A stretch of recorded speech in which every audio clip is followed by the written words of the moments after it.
Saya sendiri pun pada saat menghasilkan uang miliaran rupiah setiap bulan, itu juga karena punya 5P.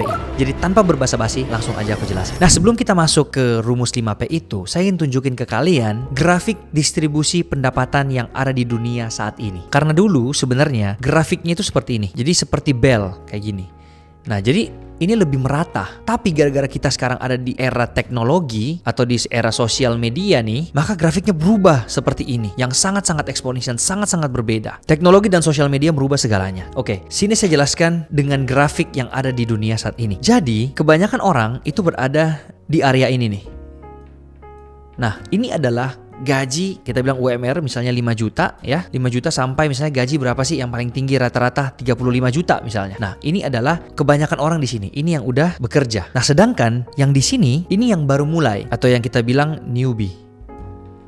Nah, orang-orang yang ada di sini ini tuh yang bisa menghasilkan sampai 200 juta, 1M sebulan, sampai mungkin bisa yang sampai 50M sebulan. Nah, di era sekarang, orang-orang yang berada di sini ini yang punya yang namanya personal branding.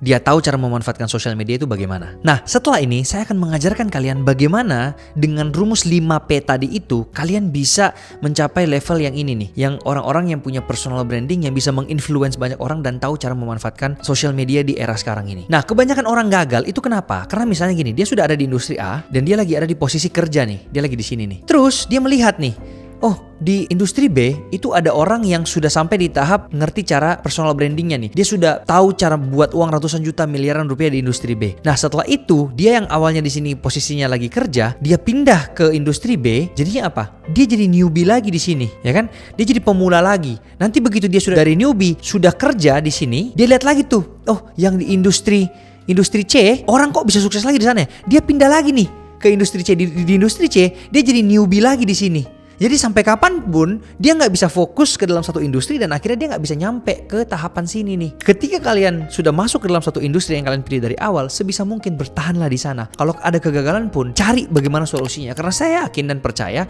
sebelum kalian masuk ke dalam industri tersebut, sudah ada orang yang sukses kok di dalam industri itu. Itu berarti bukan kalian yang gagal di sana atau nggak bisa untuk sukses di sana, tapi kalian belum menemukan caranya aja. Jadi tetaplah bertahan di dalam industrimu karena orang yang paling sukses adalah orang yang paling lama bertahan di dalam industrinya.